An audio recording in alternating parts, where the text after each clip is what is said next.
இதுக்கு பிரச்சனை இல்லை, இந்த முன்னாடி மட்டும்தான் கொஞ்சம் இதாக இருக்கு. அதுக்கிட்டே திக்கில் தான் நிறைய இருக்கு.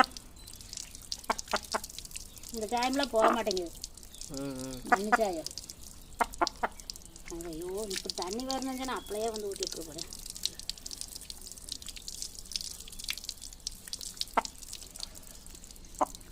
நாத்தமாக இருக்கு.